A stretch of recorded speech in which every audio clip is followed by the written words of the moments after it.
Good morning, everybody. My name is Joe, and I'm a weapon of mass instruction, and I'm afraid this might run a little bit long, but I'm going to try to keep it as short and concise as possible. I just got done talking to a news source I found, and I personally think he's a legitimate source. I think he knows his shit. I think he knows what he's talking about, and he just wants the whole truth to be put out there when it comes to certain things. All right. Now, on a lot of the topics that we've been talking about, we see eye to eye. But I've been learning some stuff from him tonight, and hopefully more in the future.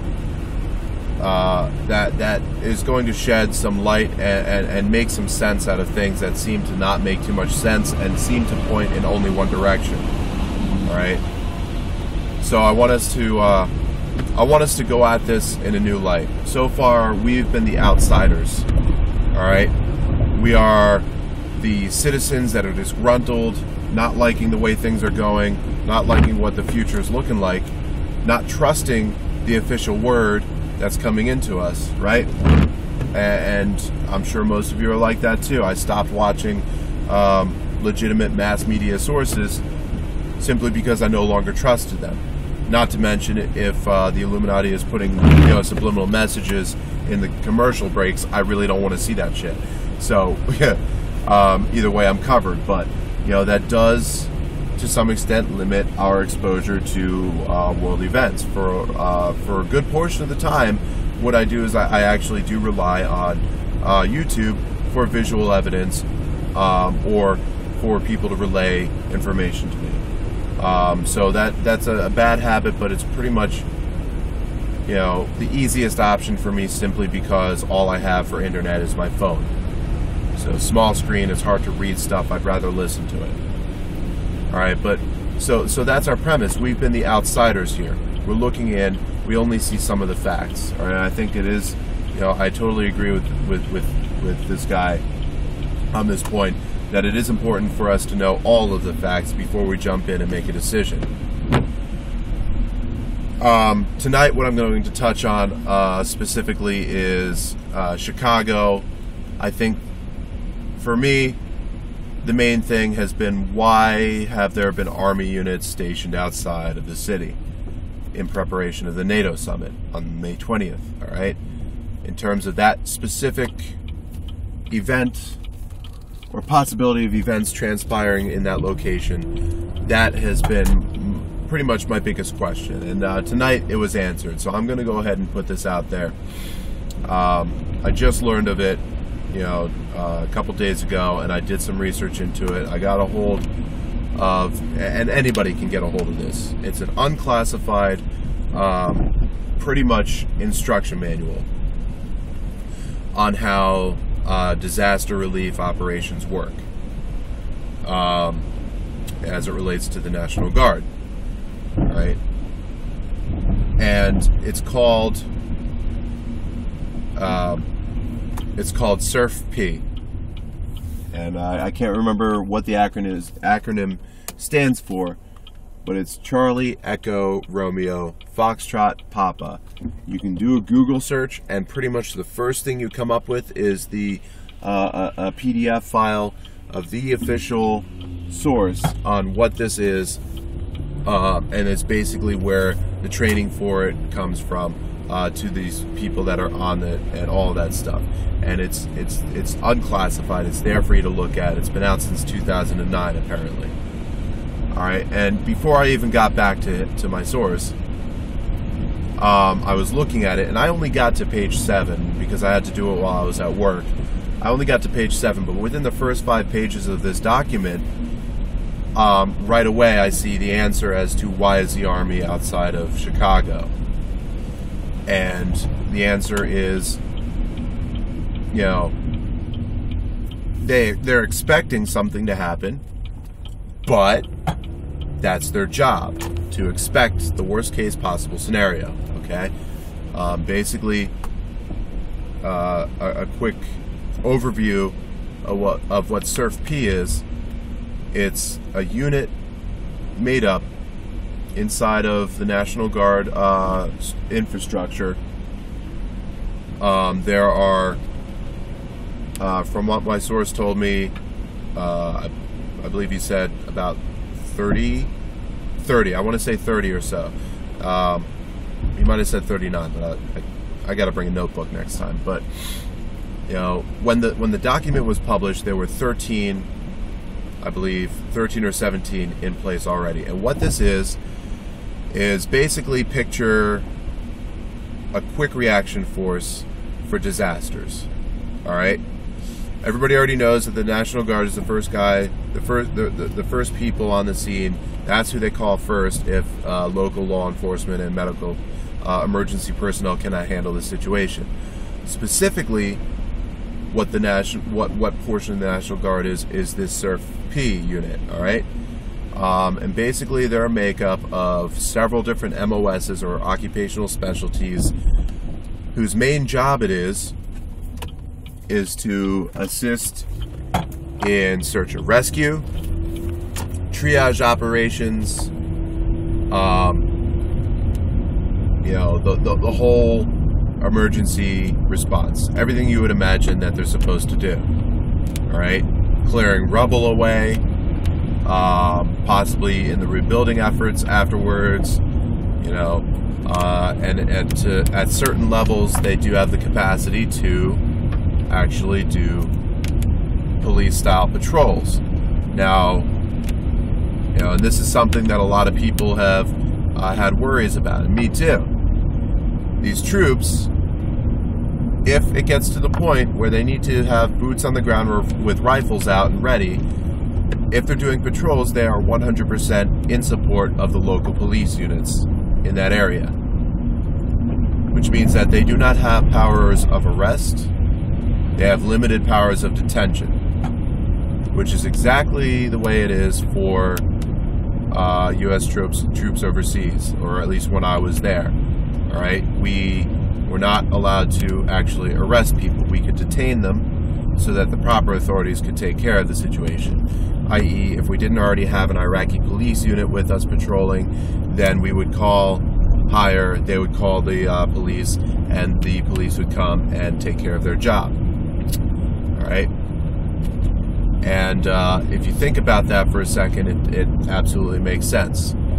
After all, if people could be overwhelmed in a natural or man-made disaster or a terrorist threat, if the local EMTs, the medical personnel, the firefighters, you know, if all of them can be overwhelmed due to what's going on, then so can the police. All right, the police are not all powerful.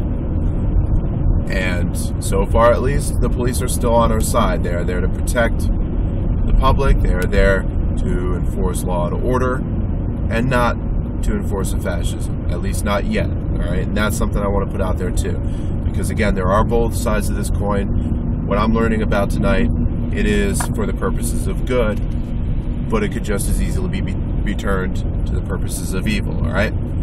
So that's basically why the Army was pre-positioned in Chicago. That's why they're there right now, because right in the document, it says, you know, in black and white, that at the, I believe it's the governor's command, they can be pre-positioned at specific planned events, like inauguration ceremonies, NATO summits, UN summits, trade agreement summits, all that stuff. And the reason why we haven't heard of this happening until now is A, because this newest policy, again, has only been in effect since 2009, all right? And I'm not sure if the older policies gave the governments that much, the governors of the states, that much of an ability to actually take care of possible threats or issues. So that right there, you know, that actually sets my mind at ease. All right, believe you me. All right, I'm not totally sitting back on my seat yet, because we still have to see exactly how this thing goes, how it plays out in Chicago, and what happens in the aftermath. But there it is in black and white. the governors of the states, in this case Illinois, have the legal authority to command their CERFP unit to prepare for any contingency in a given area. All right, and we have to admit, this is a very high-profile meeting. Okay, this isn't just, you know, a couple senators having a cup of coffee and a cigarette. All right, this is world leaders, heads of state, are meeting to discuss policy. All right, so regardless of what we think the outcome may be or what we expect it's going to be, the fact of the matter is, transparently, you can see it inside and out when you apply common sense and you realize what's actually allowed by law already.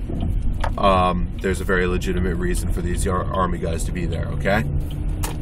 So that basically explains why the Army's there, why there have been evacuation plans put in place, all right? Simply because it's what should have been in place in every major event in the last 10 years. But the fact of the matter is, our expectations of what is the worst case scenario, as everybody has already seen, has gone up significantly over the course of the years. You know, you ask anybody 15 years ago if they would have ever imagined an airplane being crashed into the World Trade Center, and they would have told you no, unless they already thought like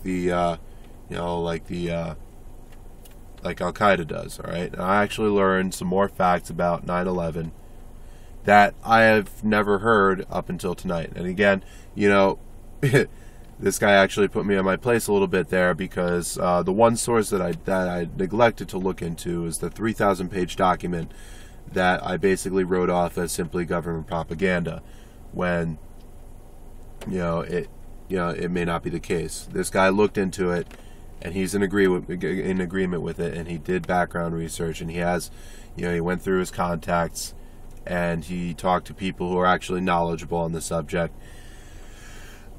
and they told him legitimately, all right, that there didn't have to be explosives in place in order to cause the towers to fall the way they did. All right.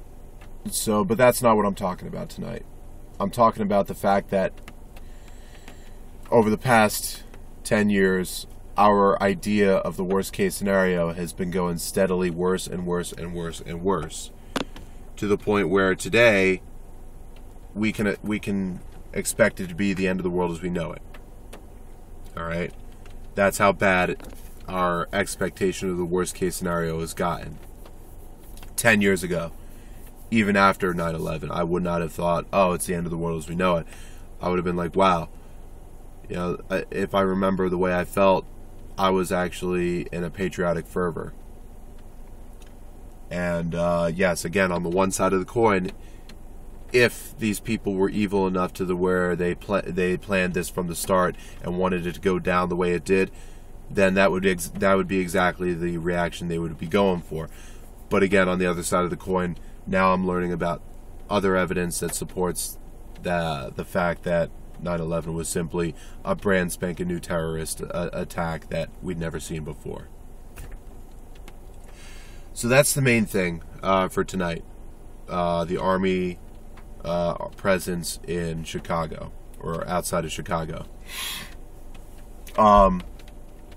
And again, until I see actual evidence otherwise, I'm going to assume that it's simply the National Guard, CERFP unit in place at the governor's request. All right, and that, of course, is something that he does not have to put out there. He doesn't have to tell everybody, "Hey, we're putting the Army in place just in case."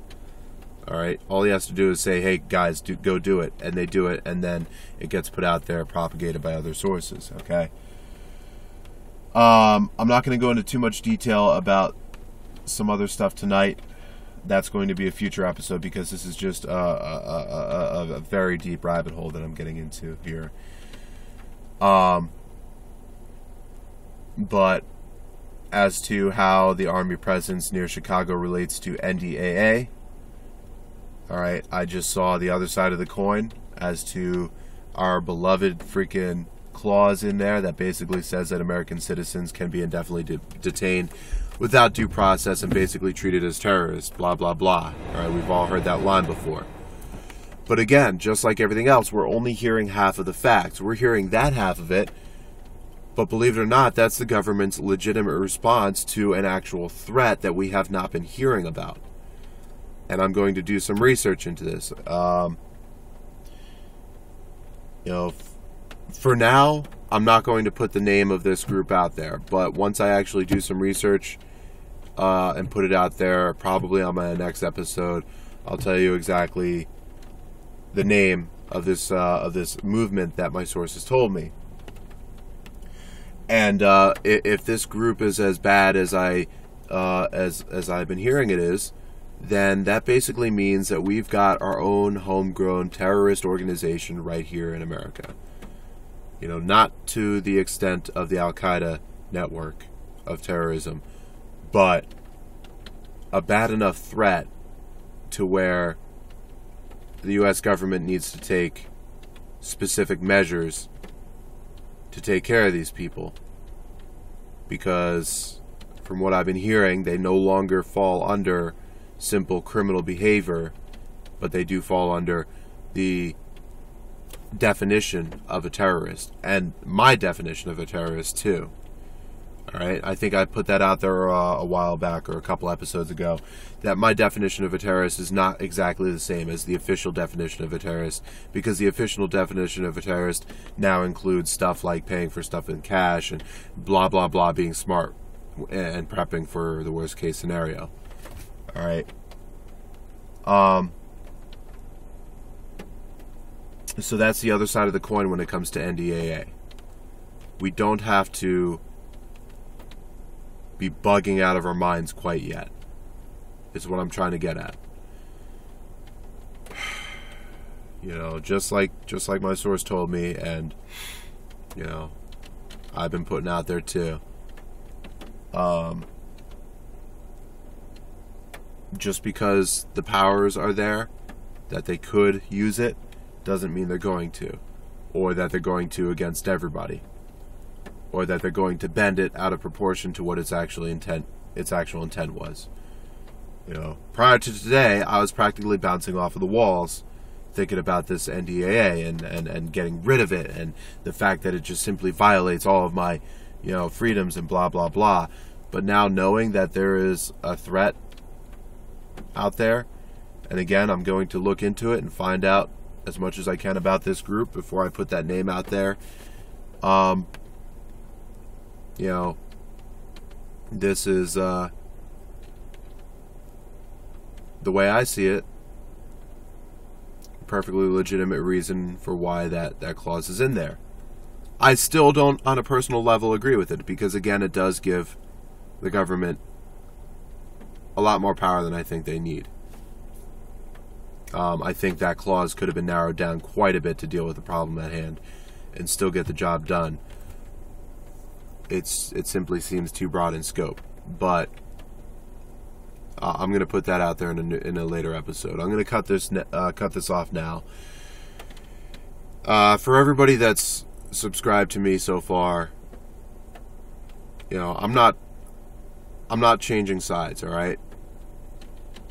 I have been and always will be on the side of truth. Okay, I'm going to put this out there right now. Rest assured, if the shit hits the fan, I'm going to do what is right.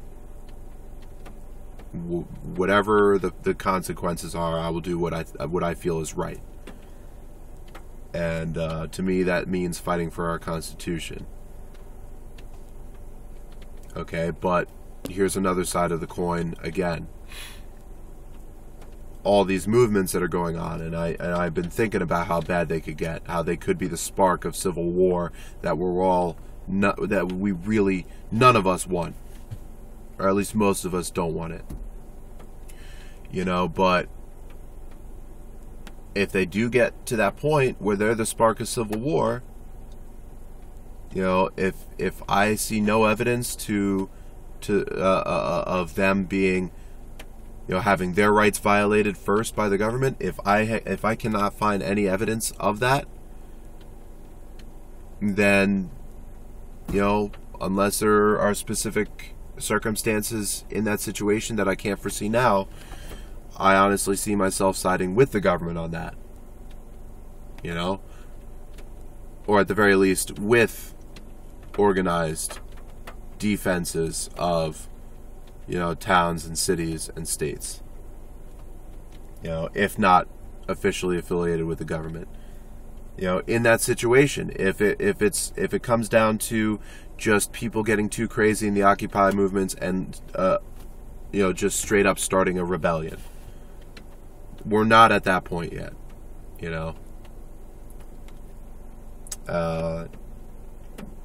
We're not at that point yet, and I've said it before, and I'm saying it again. The main thing is keep your facts straight, learn what you can. Filter everything you hear. You can even filter what you hear from me, okay? Because, simply because there's always the slim possibility that this guy isn't who he says he is, and he's just, acting as a psyop. That was always in the corner of my mind, and but just the way he talks, the way he acts, tells me he is who he says he is. And as they say, you can't bullshit a bullshitter. You know what I mean? I have a decent amount of training in looking for things that are out of the ordinary, that are telling me that people are not who they are, who they appear to be on face value. And just talking to him, hearing what I heard, and his perspective and point of view, tells me that he's totally legitimate. All right? But again, that's just an extreme example of why you want to filter everything you hear. That you just can't take the first hint of something being amiss and turning it into the end is nigh. You know what I mean? Stay calm, cool, collected. Do what you can to prepare. Don't act rashly.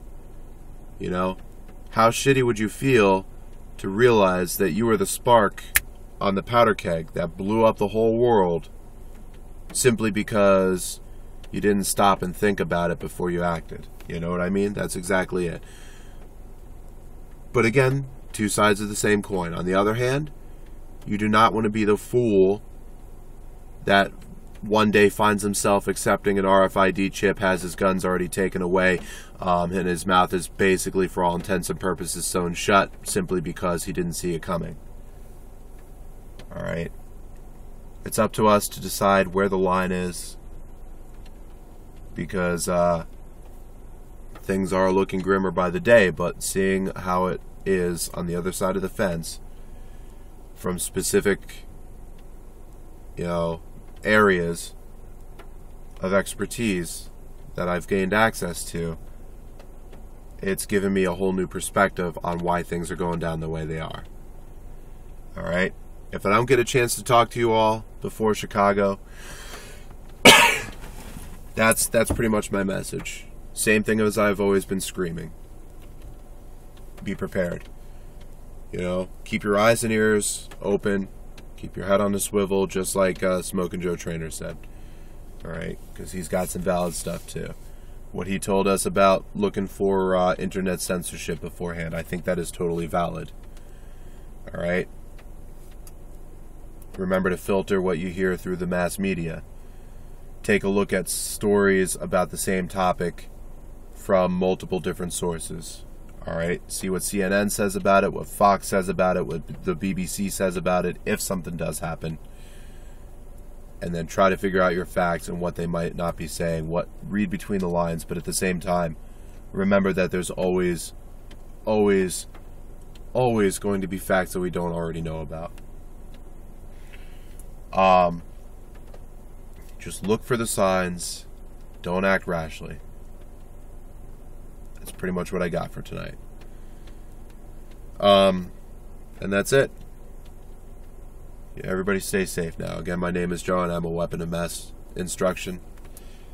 Peace.